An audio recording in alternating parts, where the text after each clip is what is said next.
Hello guys, आप सभी लोगों का स्वागत है आपके अपने यूट्यूब चैनल जिसका नाम है इकोनॉमिक्स इजी है। दोस्तों काफी टाइम से मैं ये देख रहा था कि कमेंट बॉक्स में आप मुझे कमेंट में लिखते थे कि सर प्लीज जैसे आपने इकोनॉमिक्स की वीडियोस बनाएंगे ठीक उसी तरीके से आप बिजनेस स्टडीज की भी वीडियोस को शूट करो। तो दोस्तों आपका हुक्म सर आंखों पे, तो मैं लेकर आ गया हूं बिजनेस स्टडीज की एक नई सीरीज जिसमें मैं आपको हर चैप्टर को पहले समराइज तरीके से एक केस स्टडी के रूप में सिखाऊंगा और लास्ट में हम करेंगे इसकी केस स्टडीज। तो टाइम को बिना वेस्ट किए हम स्टार्ट करते हैं अपने पास chapter number 1 that is nature and significance of management. जी हाँ दोस्तों, हम मैनेजमेंट के बारे में आज हम पढ़ने के लिए जा रहे हैं। तो दोस्तों सबसे पहली बात ये उठती है कि मैनेजमेंट क्या होता है, आखिर मैनेजमेंट वर्ड कहां से बना, क्यों बना, इसको हम क्यों पढ़ते हैं। सबसे मेन चीज तो ये कि ये पढ़ते क्यों है, क्योंकि सब लोग पढ़ते तो हैं लेकिन कभी रीजन नहीं जान पाते। रीजन क्या है, हम क्यों पढ़ रहे हैं, हमें क्यों ये बोर्ड वालों ने दिया है कि आप इसको पढ़ो। तो चलो एक केस से स्टार्ट करते हैं। दोस्तों एक बात बताओ, जैसा कि आप लोग कोई हो सकता है 11th क्लास में हो सकता है 12th में हो सकता है कि ग्रेजुएशन की तैयारी कर रहा हो सकता है कोई कॉम्पिटिटिव एग्जाम्स की तैयारी कर रहा हो। आप लोगों का गोल होता है उसमें हाईएस्ट स्कोर करना। फॉर एग्जांपल मैं मान लेता हूं कि मैं 12th क्लास में हूं, राइट, और मेरा ऑब्जेक्टिव है कि जो मेरे बोर्ड्स के एग्जाम होंगे उसमें मुझे 90+ स्कोर करना है बिजनेस स्टडीज में।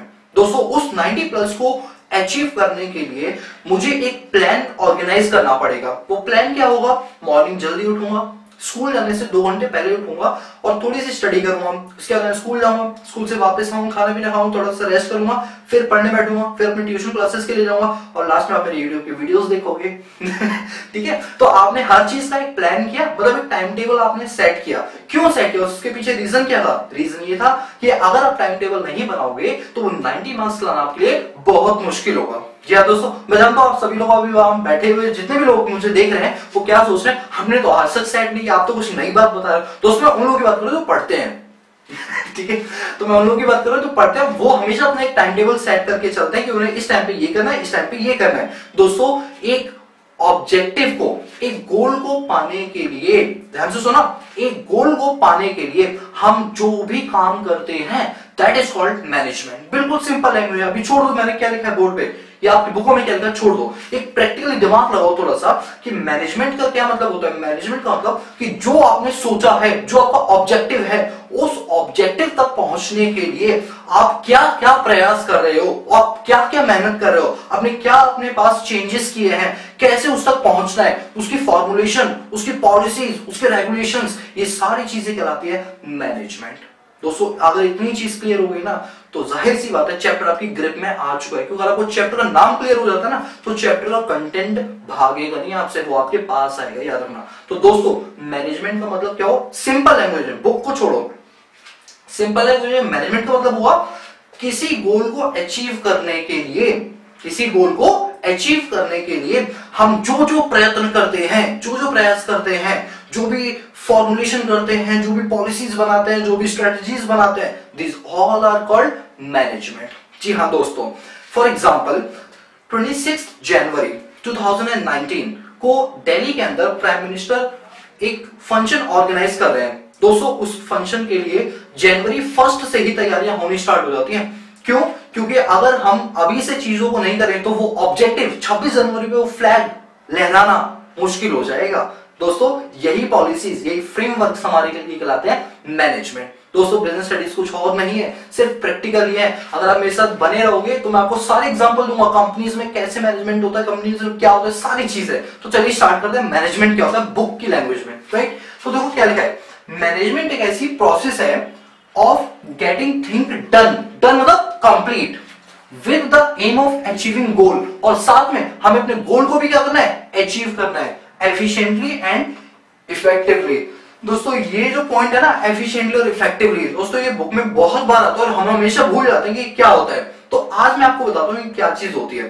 तो अभी मैं डेफिनेशन को मैंने भी रीड किया, समझाया नहीं है। क्यों? पहले मैं इन 2 पॉइंट पे फोकस करूंगा। जब आपको ये 2 पॉइंट समझ आ जाएंगे ना, एफिशिएंटली और इफेक्टिवनेस, तो याद रखना डेफिनेशन ग्रिप में आ चुकी है आपकी। तो चलो पहले हम ये डिसाइड करते हैं व्हाट इज एफिशिएंटली और इफेक्टिवली। दोस्तों ये रही डेफिनेशन। एफिशिएंटली का मतलब होता है कि अपने रिसोर्सेज का प्रॉपर यूटिलाइज करना विद मिनिमम कॉस्ट। कॉस्ट कम से कम आए, काम ऐसे करो। क्या है? कॉस्ट कम से कम आए, काम ऐसे करो, तो उसको क्या बोलते हैं? Efficiently, right. और इफेक्टिवली का मतलब क्या होता है, काम को पूरा करो, काम को पूरा करो टाइम पे। किस पे करो, टाइम पे करो। याद रखना ये चीज। यहां पर मैंने पता है आपने ये याद करने ट्रिक बनाई, जब मैं 12th क्लास में था दोस्तों, तो मैंने एक ट्रिक बनाई थी कि मैं इसको कैसे याद करूंगा, क्योंकि एक तरफ ये कहता है कॉस्ट को रिड्यूस करो और दूसरी तरफ कहता है टाइम पर पूरा करो। समझ रहे हो बात को? तो मैंने ऐसे याद किया था। एफिशिएंटली है तो एफिशिएंट, एफिशिएंट, एफिशिएंट, सी बार बार मुंह से बोलोगे एफिशिएंट, राइट। तो सी का मतलब कॉस्ट, जिसमें सबसे कम कॉस्ट है, दैट इज कॉल्ड एफिशिएंटली। आप कोई भी काम करते हो और आपकी कॉस्टिंग कम आती है तो आप क्या हो, एफिशिएंटली हो, आपने एफिशिएंट तरीके से काम किया है। अब बात करते हैं इफेक्टिवली। इफेक्टिवली का मतलब effective, effective, to effective, T for time. समझे? Completion of work on time. अगर हम कोई काम टाइम पे कर दें तो वो क्या कहलाता है, इफेक्टिवली। तो दोस्तों इस तरीके से आप इसे याद कर लो। अब सुनो, मुझे बैंक में एक मैनेजर की पोस्ट पे रखा गया। अब बैंक मैनेजर को एक टास्क मिला है कि आपको 5 करोड़ रुपीस अगले 5 दिन के अंदर, सुनो ध्यान से, 5 करोड़ रुपीस अगले 5 दिन के अंदर इकट्ठे करके देने, क्योंकि बैंक में पैसों की कमी आ गई है। तो दोस्तों वो 5 करोड़ को इकट्ठा करना 5 दिन के अंदर मेरे लिए क्या है, टास्क है। अगर मैं 5 करोड़ की कलेक्शन कर लूं 5 दिन के अंदर तो मैंने काम कैसे किया है, इफेक्टिवली, यानी टाइम पे पूरा किया है। ठीक है। और जहां से भी मैं पैसा रेस कर रहा हूं, मिनिमम कॉस्ट, मतलब जितनी कम से कम इंटरेस्ट पर मैं पैसा उठा लूं मार्केट में, वो मेरे लिए ज्यादा अच्छा है। अगर मैंने रेट ऑफ इंटरेस्ट कम रखा अपने पास, यानी मेरे कॉस्ट भी क्या है, कम है, तो मैं क्या हूं, एफिशिएंटली भी हूं। मतलब मैं इफेक्टिवली भी हूं, मैं एफिशिएंटली भी हूं, और मैंने अपना गोल अचीव कर लिया 5 करोड़ का। तो ये क्या था, मैनेजमेंट था। दोस्तों मैनेजमेंट में याद रखना, गोल को अचीव करना with the help of efficiently and effectively is called management। दोस्तों कुछ भी नहीं था मैनेजमेंट, कुछ भी। ये पढ़ो, management is equal to achieving goal, goal को अचीव करना with the help of efficiently plus effectively, बस दैट इज कॉल्ड मैनेजमेंट। दोस्तों और क्या चीज होती है मैनेजमेंट, काम को टाइम पे कर लो और कम से कम कॉस्ट में कर लो, तो माना जाएगा जो आपने टारगेट अचीव किया ये मैनेजमेंट के थ्रू किया, यानी आपने जो भी पॉलिसीज फ्रेम की होंगी, दिस इज कॉल्ड मैनेजमेंट। दोस्तों आप ये क्लासेस देख रहे हो अपने ऑब्जेक्टिव को पूरा करने के लिए, मार्क्स अच्छे लाने के लिए, वो आपका ऑब्जेक्टिव है। टाइम पर देखोगे, क्लियर है, तो आप क्या हो, एफिशिएंटली हो। और एफिशिएंटली का वो कम से कम कॉस्ट में करोगे, और अगर टाइम पर आपने किया तो इफेक्टिवली है। तो दोस्तों मैनेजमेंट का मतलब है काम को पूरा करना, सुनो, काम को पूरा करना मिनिमम कॉस्ट पे और टाइम पे, दैट इज कॉल्ड मैनेजमेंट। अब डेफिनेशन पे आओ। मैनेजमेंट एक ऐसी प्रोसेस है of getting thing done, done करना with the aim of achieving goal, goal को अचीव करने के उद्देश्य से, और कैसा होना चाहिए, इफेक्टिवली और एफिशिएंटली होना चाहिए। क्लियर हुआ? याद करने ट्रिक क्या होती थी, बताओ, रिवाइज करो। याद करने ट्रिक क्या थी, एफिशिएंटली, एफिशिएंटली, सी बोले तो minimum cost, right. Effectively, T for time, time पे पूरा करना। दोस्तों इस तरीके से आप अपनी डेफिनेशन को याद कर सकते हो। तो क्या हो मैनेजमेंट, छोड़ दो सारी बातें, छोड़ दो कॉपी कर दो किताबें, मेरे साथ बोलो। मैनेजमेंट का मतलब है काम को पूरा करना टाइम पे और मिनिमम कॉस्ट पे, that is called management, right दोस्तों।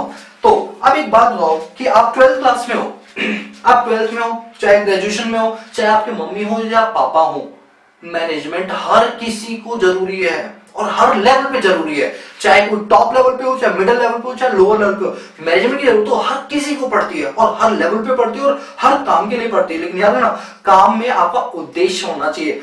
बिना ऑब्जेक्टिव के मैनेजमेंट पूरा नहीं हो सकता है। यानी आपका कोई ऑब्जेक्टिव ही नहीं है तो मैनेजमेंट क्यों करोगे, नहीं करोगे। एक भिखारी है, उसका कोई ऑब्जेक्टिव नहीं है तो मैनेजमेंट क्यों करेगा। लेकिन एक भिखारी का ऑब्जेक्टिव है कि वो एक दिन में इतनी कलेक्शन करे कि अपना पेट भर सके, ये उसका ऑब्जेक्टिव है। तो पेट भरने के लिए वो उन जगहों पर जाएगा भीख मांगने जहां पर उसकी कलेक्शन ज्यादा हो। तो ये क्या है, मैनेजमेंट है। तो बिना ऑब्जेक्टिव के मैनेजमेंट होता ही नहीं है। दोस्तों क्लियर हुई बात। तो यहां पर क्या लिखा है, management is necessary for all the organisation. हर ऑर्गेनाइजेशन को मैनेजमेंट की क्या रहती है, जरूरत रहती है।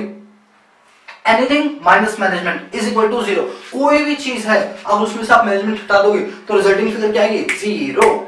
मैनेजमेंट, कोई भी चीज में से मैनेजमेंट हटा दो, रिजल्ट क्या आएगा, 0। कोई फायदा ही नहीं है। तो दोस्तों अब बताओ मैनेजमेंट क्या होता है, आराम से, पेशेंस, ठीक है, पेशेंस रखो और आप मुझे बताओ मैनेजमेंट क्या होता है। मैनेजमेंट का मतलब अपने ऑब्जेक्टिव को पूरा करना टाइम पे और कम से कम कॉस्ट पे, दैट इज कॉल्ड मैनेजमेंट। अब इस डेफिनेशन पे मैं केस स्टडी बनाऊं, देखते हैं आप बता पाओगे या नहीं बता पाओगे। तो केस स्टडी कुछ ऐसी है कि हमारे पास एक मैनेजर है ए और दूसरा मैनेजर है बी। ध्यान से देखना इस चीज को, ये रहा ए और ये रहा बी, दोनों बैंक में काम करने वाले एम्प्लॉय हैं। तो बैंक मैनेजर ने इन्हें बोला कि तुम्हें 5 करोड़ रुपए कलेक्ट करने हैं, 5 करोड़ रुपए कलेक्ट करने हैं। ध्यान से सुना, 5 करोड़ रुपीस तुम्हें कलेक्ट करने हैं within a week. Week को मैं 7 डेज लिख दूं, 7 दिनों में तुम्हें 5 करोड़ रुपए इकट्ठे करने हैं। तो मिस्टर ए ने क्या किया, मिस्टर ए ने ये कलेक्शन 5 दिन में ही पूरी कर ली। 5 दिन में मिस्टर ए ने कितने रुपए कलेक्ट कर लिए, 5 करोड़। लेकिन जहां से उधार लिया वहां का रेट ऑफ इंटरेस्ट था 10%, यानी मिस्टर ए ने टास्क पूरा किया किस परसेंट पे, 10% पे। बात करते हैं मिस्टर बी की। मिस्टर बी ने क्या किया, वही पैसा उसने 7 दिन में कलेक्ट किया। कितने दिन में, 7 डेज में, सॉरी 7 में छोड़ दो, उसने ये पैसा कलेक्ट किया 9 डेज में, यानी टाइम के बाद किया। लेकिन जो 5 करोड़ रुपए इसने कलेक्ट किए वो 7% इंटरेस्ट पे किए। कितने परसेंट पे, 7% पे। क्लियर हो रहा है। अब आप मुझे बताओ कि अगर आप बैंक के मैनेजर होते तो मिस्टर ए की तारीफ करते, मिस्टर बी की तारीफ करते, सोचो। अगर आप बैंक के मैनेजर होते तो तारीफ मिस्टर ए की करते, बी की करते। देखो काम तो दोनों ने किया है, जाहिर सी बात है। अभी पता नहीं आपके मन में क्या चल रहा होगा, लेकिन चलो मैं सोच रहा हूं कि मैं अगर ये स्टूडेंट होता तो मैं कैसे इसको ट्रीट करता। मैं लिखता मिस्टर ए ने काम पूरा कर दिया, कम टाइम पर किया। देख लो 7 दिन थे, 5 दिन में, यानी टारगेट अचीव कर लिया, टाइम पर किया। कॉस्ट कितनी है, 10%। एक बात और, इस बंदे ने काम टाइम पे किया ना, तो टाइम पे अगर हम पूरा करते हैं तो ये क्या कहलाएगा, इफेक्टिवली। यानी मिस्टर ए ने जो वर्क किया है वो इफेक्टिवली किया है। क्लियर हो रही है बात। बी पर आओ, बी ने काम टाइम पे किया, नो, इसका मतलब कि बी इफेक्टिवली नहीं है, वो काम को इफेक्टिवली नहीं कर रहा है। लेकिन यार ना, रेट ऑफ इंटरेस्ट इसका 10 था, उसका कितना है, 7। मिनिमम कॉस्ट पे किया, यानी मिस्टर बी ने काम एफिशिएंटली किया। मिस्टर बी ने काम एफिशिएंटली तरीके से किया। लेकिन एज अ बैंक मैनेजर ना मैं ए की तारीफ करूंगा ना मैं बी की तारीफ करूंगा। पूछो क्यों, रीजन उसके पीछे ये है कि एक बंदे ने टास्क पूरा किया दिए हुए टाइम पर, लेकिन कॉस्ट क्या कर दी, ज्यादा कर दी। बी की बात करते हैं, बी ने कॉस्ट कम रखी लेकिन टाइम बढ़ा दिया, टाइम पे पूरा नहीं किया। तो मेरे लिए ए भी अच्छा नहीं है और बी भी अच्छा नहीं है। याद रखना, अच्छा वो व्यक्ति है जो काम को टाइम पे करे और मिनिमम कॉस्ट में करे, तो ये अच्छा मैनेजमेंट कहलाता है। इनका मैनेजमेंट अच्छा नहीं होगा, क्योंकि याद ना, मैनेजमेंट क्या बोलता है, गोल को अचीव करो। पहला तो ये गोल को अचीव करो मिनिमम कॉस्ट पे और टाइम पे। इसका मतलब अचीविंग गोल एफिशिएंटली और इफेक्टिवली तरीके से करो, ये कहलाता है मैनेजमेंट। यानी बैंक को एक ऐसा बंदा चाहिए जो काम को पूरा करे टाइम पे और मिनिमम कॉस्ट पे, दैट इज कॉल्ड मैनेजमेंट। यार ना, आप लोग कभी इंटरव्यू में जाओ तो वो हमेशा आपसे इस टाइप के क्वेश्चंस पूछ सकते हैं केस स्टडीज के रूप में, क्योंकि आप उस टाइम बोलोगे मेरे बिजनेस में 90 आए थे, 100 आए थे, तो दोस्तों का ये केस ही नहीं सुलझा पाओगे, तो इसका मतलब वो रट्टू तोता थे, आपने रट के एग्जाम दिया था। तो दोस्तों यहां पर हमने इस वीडियो के अंदर इतना टाइम सिर्फ लगाया चैप्टर के नाम को समझने, दैट इज मैनेजमेंट। मैनेजमेंट क्या होगा, अगर आपको मैनेजमेंट की डेफिनेशन क्लियर है दोस्तों, आगे अपना चैप्टर मक्खन हो जाएगा, मक्खन। क्लियर है। सो दोस्तों आज की वीडियो को हम इतना ही रखते हैं, बाकी मिलते हैं नेक्स्ट क्लास में। प्लीज साथ बनाए रखिएगा। कोई भी डाउट हो तो आप कमेंट सेक्शन में डाउट लिखो। और हाँ दोस्तों, एक चीज तो बोलना ही भूल गया, अगर आपको नोट्स चाहिए इस चैप्टर के रिगार्डिंग या पूरे बिजनेस स्टडीज के नोट्स चाहिए, नीचे कमेंट बॉक्स में ईमेल आईडी जरूर देना। मैं आप सभी लोगों को मेल पर इसके नोट्स पूरे चैप्टर के, मतलब पूरी बुक के नोट्स में आपको सेंड कर दूंगा आपके मेल आईडी पे। सो गाइस आज के लिए इतना ही, बाकी मिलते हैं नेक्स्ट क्लास में। आज के लिए पीस आउट।